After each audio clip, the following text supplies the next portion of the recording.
So this is a story about creating heaven and earth. Okay? Like we're usually taking, basically the stories that we're telling here today are about the spiritual creation, not about so much the physical creation, but more like the spiritual aspect of creation. Okay? So there's a story about Rabbi Elimelech of Lizhansk and his brother Reb Zusha, who once had an argument with them about how people should serve God.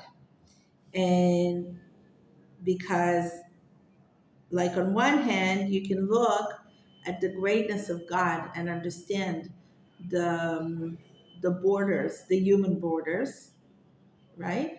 But on the other hand, you can look at the human borders and understand from that the greatness of God.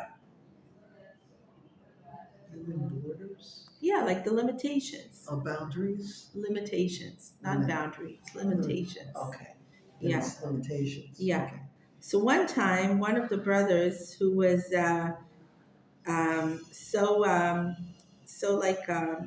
like he was very, very, very humble, Reb Zusha was super, super humble.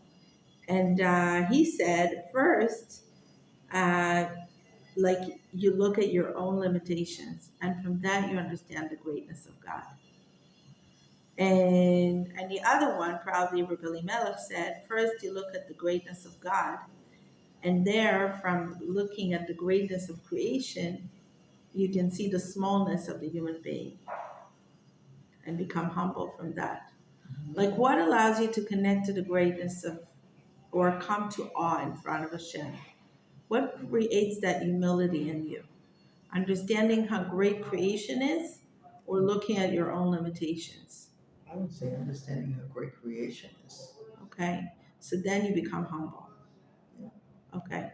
It's just incredible. It's beautiful. It's grand. It's majestic. It's So they brought this question to the Maggid of Mezrich that he should say which is the truth. And the Maggid said, both of you are right, and both are godly words. But thinking of yourself as humble is greater than thinking of creation, is greater than thinking of the greatness of creation. Starting from your own point of humility is greater than looking at the creation to understand how small you are. So how do you come from a level of humility? So he says one chassid, he said that one chassid said that basically this is the essential argument between Shammai and Hillel. That Shammai says that the skies were first created and then the earth, and Beit Hillel say that the earth was still created and only then Shammai were created, the skies, or the endless or infinity was created after. Interesting. That's a new interpretation. I never heard that one. Right. I thought we all came from the infinity. No, of course we came from the infinity, but still, like how, okay, first of all, that's what the Maggid is saying. Right. And the Maggid is right. But I think that if you want to see the greatness of Hashem, you have to first look at how small human beings are, because human beings are not letting Hashem into our hearts because we think we're great enough as it is. What does it mean exactly? We're proud human beings.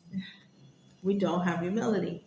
You can only let Hashem, like the Kotzker said, that Hashem dwells everywhere where you let him in.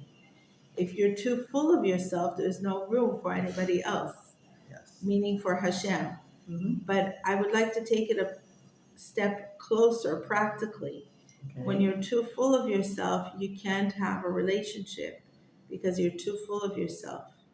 I don't need this one and I don't need that one. Very true. I can do it all by myself. The more you feel you're emotionally stronger, financially stronger, whatever it is stronger, you think you don't need anybody.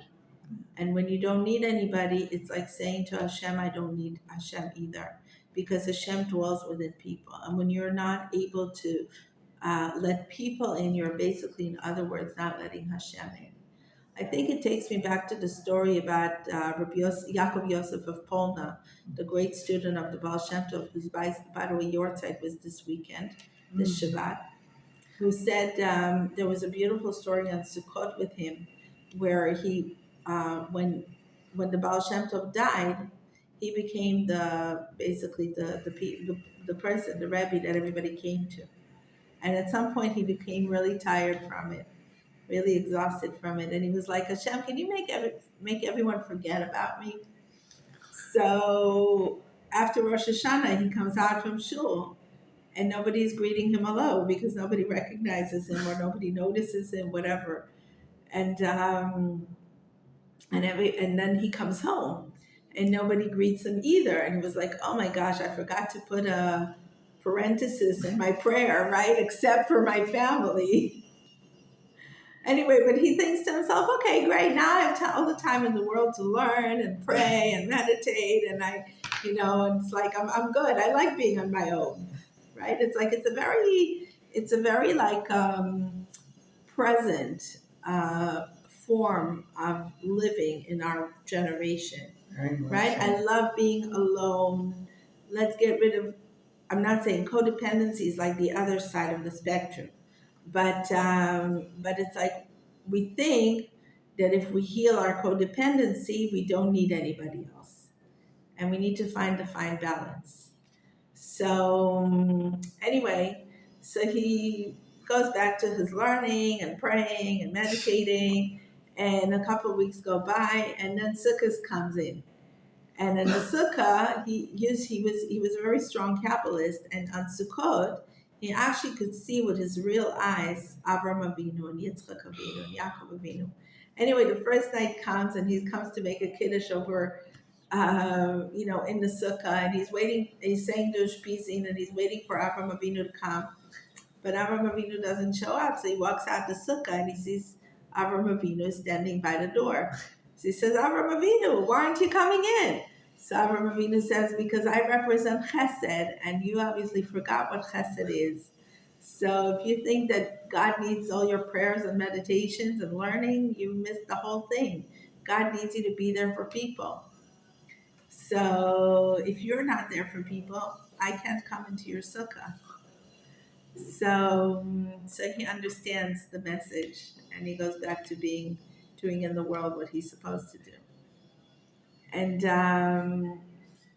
that very much like connects to this story, understanding that if you think that God is some kind of like the appearance of God in you is some kind of like this sparkling event, spiritual event, that's not what it's about. Yes, we'll have these, hopefully not all of us, but some of us will have these amazing sparkling spiritual events, but in the bottom line, we're here to connect heaven and earth in the way of like understanding that we're here for each other, and when we communicate in a godly manner, that's where God is. The Shekhinah is in between us when we communicate in a way that is healing to each other.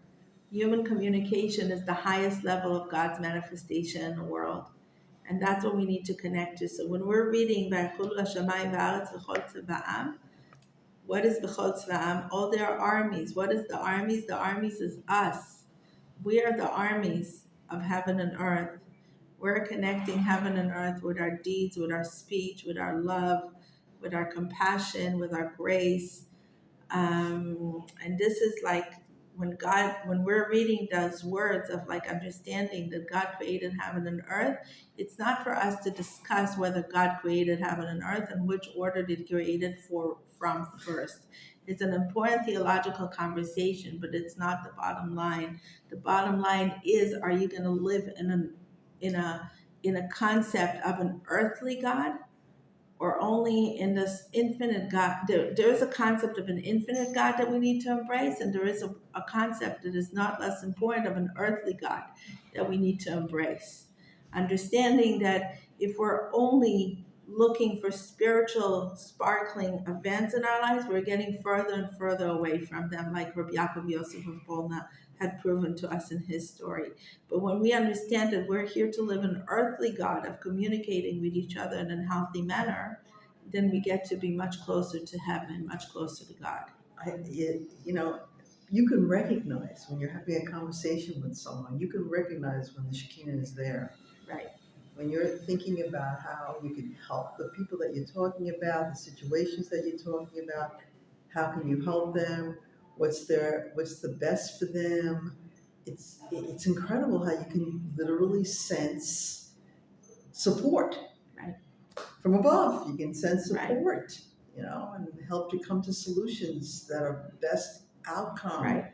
And whenever we start talking about like boundaries and like, whatever, I'm not going to give that much of myself, etc., etc., right? It's like it's always blocking us from experiencing God within our lives. We feel it.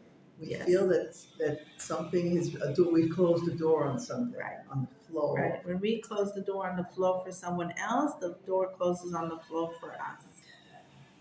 Yeah.